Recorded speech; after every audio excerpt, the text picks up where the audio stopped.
Freelancing এর কাজ করতে পারবে এবং এই ফ্রিল্যান্সিং এর থ্রুতে খুব সহজেই তুমি তোমার আসলে ভাগ্যের পরিবর্তন আনতে পারো এবং টাকা উপার্জন শুরু করতে পারো। Next one, agency. এজেন্সি হলো এক ধরনের কোম্পানি, যে কোম্পানিগুলো বড় বড় কোম্পানির জন্য ভিডিও এডিট করে দেয়, ডিজাইন করে দেয়, ইভেন্ট নামিয়ে দেয়, যত ধরনের কাজ সব করে দেয়। তুমি যদি একজন স্টুডেন্ট হয়ে থাকো এবং তোমার যদি একটা স্পেশালিটি থাকে যে তুমি একটা কাজে পটু বা কাজে পারদর্শী, প্রচুর এজেন্সি আছে যে এজেন্সিগুলো তোমাকে চাবে তুমি তাদের হয়ে কাজ করো। যেমন আমি যখন শুরুতে ডিজাইনিং এর কাজ করতাম তখন আমি প্রেজেন্টেশন ডিজাইন করতাম, দেখুন প্রচুর এজেন্সি থেকে আমাকে বলতো আয়মান আমাকে এরকম সুন্দর একটা পাওয়ার প্রেজেন্টেশন বানিয়ে দাও, আয়মান একটা অ্যানিমেশন বানিয়ে দাও, আয়মান একটা ভিডিও বানিয়ে দাও। তো প্রচুর এজেন্সির থ্রুতে আমি অনেক বড় বড় কোম্পানির কাজ পাওয়া শুরু করি। তুমি যদি কোনো একটা কাজে পারদর্শী হও, একটা এজেন্সিতে ঢুকে পড়ো, দেখো প্রচুর এরকম কাজ পাওয়া শুরু করে দিচ্ছে। Next, photography.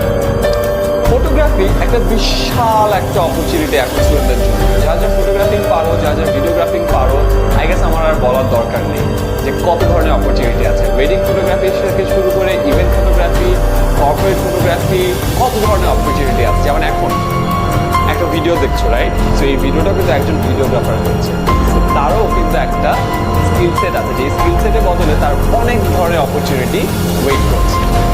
Next, small business. প্রচুর স্মল বিজনেসের আইডিয়া থাকতে পারে। যেমন আমি একটা টি শার্ট পরে আছি, রাইট? 10 মিনিট স্কুল লেখা, নেভার স্টপ লার্নিং। অফকোর্স তোমরা এটা বুঝতে পারছো এটা আমাদের ডিজাইন করা, বাট আমাকে একটা ছেলে তার একটা নতুন করা কোম্পানির থ্রুতে আমাকে এই টি শার্টটা বানিয়ে দিয়েছে। ওয়েল, এটাও একটা স্মল বিজনেসের আইডিয়া হতে পারে। তুমি একটা টি শার্টের বিজনেস শুরু করতে পারো। সো এর থ্রুতেও কিন্তু তুমি তোমার আস্তে আস্তে ফিউচারের জন্য একটা বড় কোম্পানি গঠন করা শুরু করে দিতে পারো। তো আজকে থেকে তোমাদের যে আইডিয়াগুলো আছে ওই আইডিয়াগুলো নিয়ে একটা ছোট একটা বিজনেস খুলে ফেলো। এখন থেকে কিন্তু শুরু করা যায়। স্টুডেন্ট অবস্থা কিন্তু একদম রাইট মোমেন্ট যে কোনো কিছু শুরু করার। Next, coding.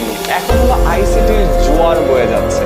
তুমি যদি ভালো কোডিং পারো, তুমি একটা অ্যাপ ডেভেলপ করতে পারো, তুমি একটা ওয়েবসাইট ডেভেলপ করতে পারো, মেবি তুমি একটা বড় কোম্পানির জন্য একটা সফটওয়্যার বানিয়ে ফেলতে পারো। এরকম অনেক অপরচুনিটি আছে। 10 মিনিটস করে আমরা ডিজাইনার খুঁজছি, অ্যানিমেটর খুঁজছি, এবং তার সাথে সাথে সব থেকে বেশি খুঁজছি হলো কোডারদেরকে, যারা কিনা আমাদের এই যে টেকনিক্যাল প্ল্যাটফর্মটাকে আরো অনেক ফ্লারিশ করতে পারে, নতুন নতুন ফিচার আনতে পারে। এরকম প্রচুর কোম্পানি আছে যাদের সবার একটা করে ওয়েবসাইট দরকার, সবার একটা করে অ্যাপ দরকার।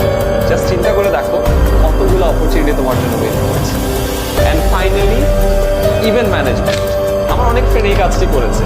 বিভিন্ন ধরনের futsal event, corporate event, maybe কোনো একটা ওকেশন, পয়লা বৈশাখের ইভেন্ট, এগুলো অর্গানাইজ করে দেওয়া। তুমি যদি কোনো ক্লাবের হয়ে কাজ করে থাকো এবং তোমার মনে হয় তোমার এই অর্গানাইজিং